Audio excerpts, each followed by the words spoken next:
안녕하세요. 아로랑 테크튜브 아로랑입니다. 오랜만에, 거의 3주 만이죠. 이렇게 인사를 드리게 됐는데요. 저희 꼬맹이가 코로나의 독감에 이렇게 연달아 오면서 거의 2주 동안 고생하는 바람에 뭐 병원 왔다 갔다 정신이 없었습니다.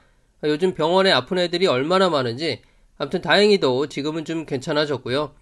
그건 그렇고 요즘 IT 쪽 이슈, 사실 7월은 비수기라고 해도 될 만큼 신제품도 뜸한 시기라서 그래서 9월에 발표되는 아이폰 15 시리즈라든지 이번 달 말 출시가 예정되어 있는 갤럭시 Z 폴드, Z 플립 5를 기다리시는 분들이 오히려 더 많으실 텐데요. 요즘 중국 폰들은 중저가형 위주로 제품 발표가 드문드문 이어지고 있고요. 그 중에 눈에 띄는 제품들이라면 최근에 발표한 5.9인치 아수스 젠폰 10, 컴팩트 사이즈 플래그십 모델 중에 상당히 인기 있는 제품이죠. 그리고 나싱폰 2, 이 예판이 7월에 잡혀 있습니다. 이번에도 쿠팡에서 바로 판매를 한다, 뭐 이런 얘기가 있고요. 또 당장 며칠 후에는 게이밍폰 레드매직 8S 프로 시리즈 발표도 기다리고 있습니다. 참고로 갤럭시 S23에 탑재되었던 스냅드래곤 8 젠2 커스텀 모델이 이 레드매직에 들어간다는 얘기가 있더라고요. 기타 나머지 자잘한 제품들, 또 아이폰 15 관련 추가 루머들 나온 것 외에는 딱히 눈에 띄는 제품 소식들은 없는 것 같습니다. 자, 오늘 말씀드릴 내용은 Z 폴드 5, Z 플립 5인데요. 관심 있으신 분들은 이미 주요 스펙에 대해서 한 번쯤 들어보셨을 겁니다. 유출 내용 요약해보면 어떤 변화를 주기보다는 이 완성도를 더욱 높이는 정도라고 보는 게 적절할 것 같습니다.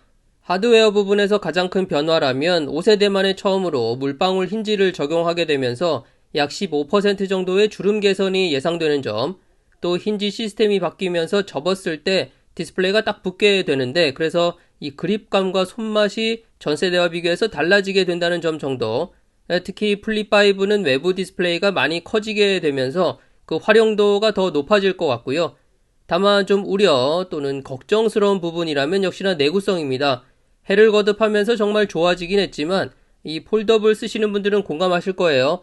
디스플레이 쪽이 너무 약해서 오죽하면 폴더블은 1년 정도 쓰고 속칭 올가리라고 하죠.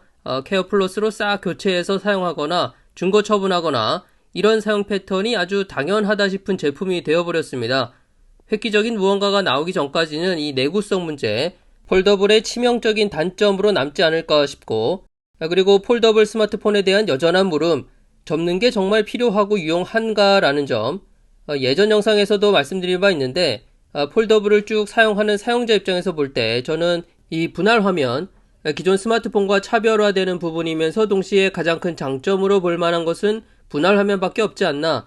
보시는 것처럼 폴더블은 분할 화면에서의 화면비가 좋기 때문에 분할 화면을 제대로 활용할 수 있는데 반해서 기존 바 형태의 스마트폰의 분할 화면은 이 폴더블과 비교해서 뭐랄까요, 상당히 민망한 수준입니다. 하지만 사진을 본다거나 영상을 본다거나 할 때는 이 화면비가 또 애매해지기 때문에 실질적으로 큰 화면에서의 오는 장점이 거의 없어요. 보시는 것처럼 폴더블 스마트폰과 S23 울트라 영상 재생했을 때 비교를 해보면 폴더블이라고 해서 화면이 딱히 더 큰 것도 아닙니다. 그래서 예를 들어 폴더블에서 유튜브를 전체 화면으로 재생하고 바형 휴대폰에서 전체 화면 재생, 이 둘의 큰 차이는 없습니다. 오히려 작은 화면으로 볼 때 그나마 영상을 조금 더 크게 또 정보창에 정보가 좀 더 많이 보인다는 정도뿐이죠. 암튼 이 폴더블 스마트폰은 디스플레이 내구성, 화면비에서 오는 제한적인 활용성, 이 두 가지가 지금도 그렇고 앞으로 일종의 해결 과제가 되지 않을까 싶고요. 같은 관점에서 플립은 뭐 사실 장점이 거의 없는 휴대폰입니다. 일단 분할 화면은 일반 휴대폰과 같고 반면 내구성은 상대적으로 떨어지죠. 다만 디자인적으로 소비자들에게 어느 정도 호감을 얻는 느낌. 보면 Z 플립 5가 그나마 이 외부 디스플레이 디자인이 가장 괜찮지 않나 싶어요. 이번 Z 플립 5가 기대되는 부분 역시 이 외부 디스플레이가 이렇게 커지게 되면서 접었을 때 어떤 직관적인 활용성이 좀 더 좋아지지 않을까 하는 점인데, 작은 디스플레이를 활용하는 것, 그 한계가 사실 뚜렷하기 때문에 사용자의 사용 패턴에 따라 호불호가 극명하지 않을까 싶고요. 참고로 샤오미는 플립형 폴더블 스마트폰이 아직 없습니다만 예상 디자인으로 추가를 한 겁니다. 출시는 대략 올 3분기 정도 되지 않을까 예상이 됩니다. 자, 오늘은 이런저런 얘기들, 그리고 폴드5, 플립5에 대해서 유출된 상세 스펙보다는 굵직굵직한 변화에 대해서 한번 짚어봤는데요. 저는 개인적으로 폴드보다는 플립 쪽이 좀 더 관심이 가고 기대가 되는데, 물론 플립은 주변의 실사용자분들 얘기를 들어보면 호불호가 너무 심하더라고요.